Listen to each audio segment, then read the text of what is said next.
No início da sessão do julgamento em que o Supremo Tribunal Federal pretende definir sobre o porte de drogas ilícitas, houve um breve bate-boca entre os ministros André Mendonça e Luiz Roberto Barroso em torno da questão do papel da Corte, que invade atribuições do Legislativo. Ao chamar para julgamento a causa, o ministro Luiz Roberto Barroso registrou que recebeu um telefonema do presidente da CNBB afirmando que o arcebispo seria vítima de desinformação. O ministro, então, decidiu rebater a suposta desinformação, dizendo: o STF considera, tal como a legislação em vigor, que o consumo de drogas, o porte de drogas, mesmo para consumo pessoal, é um ato ilícito. Portanto, o Supremo não está legalizando a droga. O Supremo mantém o consumo de drogas como um ato ilícito. Que fique claro.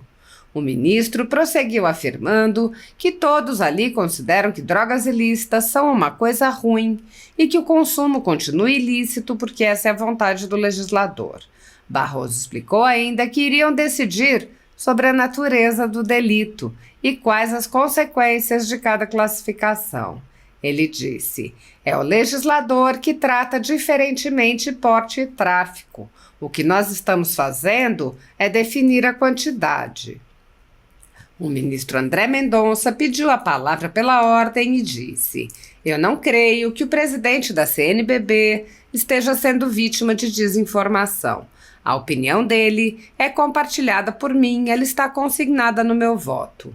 O ministro Barroso interrompeu prontamente para reafirmar que o arcebispo não estava bem informado. André Mendonça disse: eu não acho que ele tem informação incorreta, não.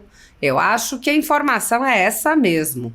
A grande verdade é que nós estamos passando por cima do legislador, caso essa votação prevaleça.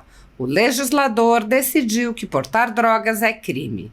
Transformar isso em ilícito administrativo é ultrapassar a vontade do legislador. Nenhum país do mundo fez isso por decisão judicial. O ministro André Mendonça levantou ainda uma série de problemas que surgem com a definição que pode ser adotada pelo Supremo e disse: essa deliberação tem que ser adotada pelo legislador. Ele acrescentou: entendo que o presidente da CNBB não é vítima de desinformação. O ministro Barroso disse que Mendonça havia dito a mesma coisa que ele, com tom panfletário, e se exaltou ao dizer que não havia cometido qualquer equívoco. Há mais de 10 anos, a Folha Política atua noticiando fatos, discursos, argumentos e denúncias que são obliteradas pela velha imprensa.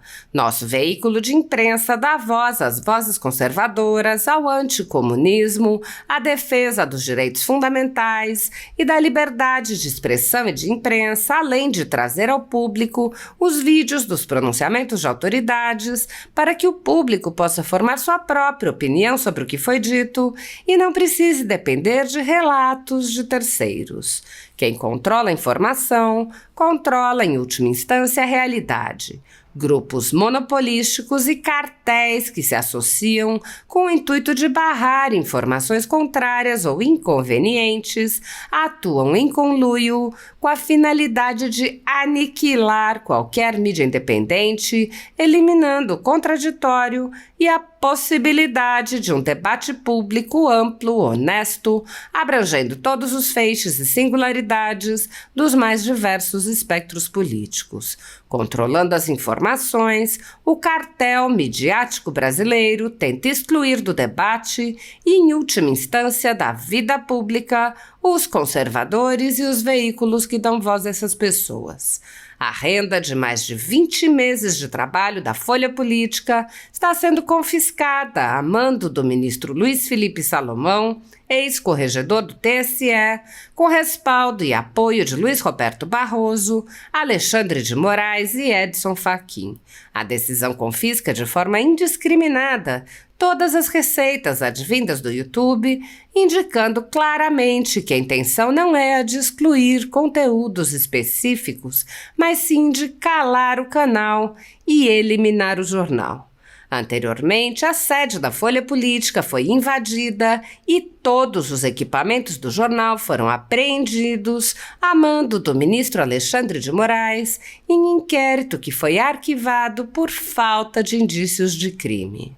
Se você apoia o trabalho da Folha Política e pode ajudar, doe qualquer valor à empresa Raposo Fernandes por meio do Pix, cujo QR Code está visível na tela, ou por meio do código ajude@folhapolitica.org.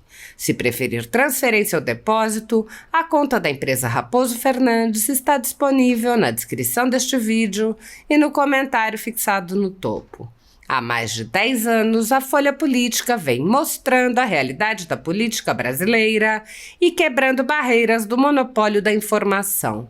Com a sua ajuda, poderá se manter firme e continuar a exercer o seu trabalho. Pix ajude@folhapolitica.org. Assista.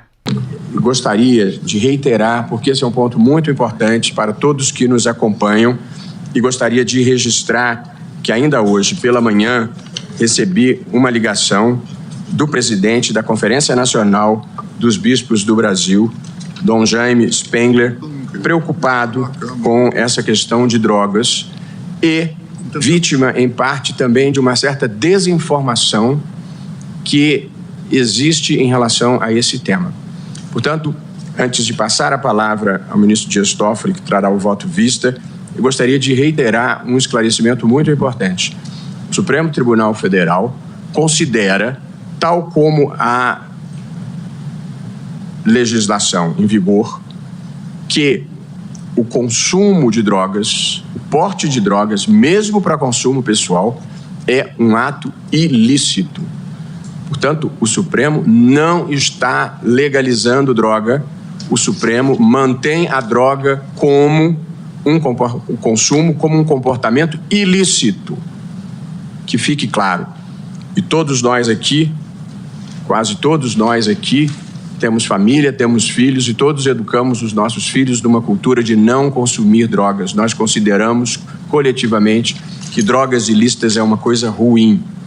Portanto, que fique devidamente esclarecido a toda a população e a todos os que nos assistem que consumo de maconha, que é o caso concreto, continua a ser considerado um ato ilícito, porque esta é a vontade do legislador. O que nós estamos discutindo são duas questões. Se esse deve ser tratado como um ato ilícito de natureza penal ou se deve ser tratado como um ato ilícito de natureza administrativa. A única consequência prática de se tratar como um ato ilícito administrativo e não como um ato ilícito penal é, no artigo 28, a pena de prestação de serviços à comunidade. O artigo 28, ao criminalizar, inclusive, o porte, prevê as seguintes penas: advertência sobre os efeitos das drogas, prestação de serviços à comunidade e medida educativa de comparecimento a programa ou curso educativo. Nós mantemos essas penas, salvo a de prestação de serviços à comunidade, por nós, se essa for a maioria que se formar, há 5 votos, porque nós entendemos que o usuário pode eventualmente necessitar de tratamento, mas não de uma pena de natureza corporal, como a prestação de serviços à comunidade. Portanto, fique claro, o Supremo considera, caso prevaleça esse entendimento, que é um ato ilícito, apenas de natureza administrativa e não de natureza penal. Além do que, pela ordem, senhor presidente, ao considerarmos um ato de natureza penal, no caso do cometimento desse fato, haveria o tratamento como reincidente, que, como todos sabem, agrava a situação do eventual usuário. Portanto, esse é o primeiro ponto. Ilícito administrativo ou ilícito penal é o que nós estamos deliberando. A segunda questão que nós estamos deliberando é qual a quantidade que diferencia porte para consumo pessoal de tráfico. E a razão para fazermos isso é a preocupação de criarmos um critério objetivo, porque na falta de critério, como demonstrado em diversos votos e detalhadamente no voto do ministro Alexandre de Moraes com as estatísticas de São Paulo, o que acontece é que a mesma quantidade de drogas nos bairros mais elegantes das cidades brasileiras é tratado como consumo e na periferia é tratado como tráfico. Portanto, o que nós queremos é evitar essa discriminação entre ricos e pobres, basicamente entre brancos e negros. Nós queremos ter uma regra que seja a mesma para todos e fixar uma quantidade impede esse tipo de tratamento discriminatório. De modo que ninguém está legalizando droga, droga continua a ser um ato ilícito, estamos discutindo a natureza da punição e estamos apenas fixando a quantidade que distingue porte para consumo pessoal de tráfico. É o legislador que trata diferentemente porte e tráfico.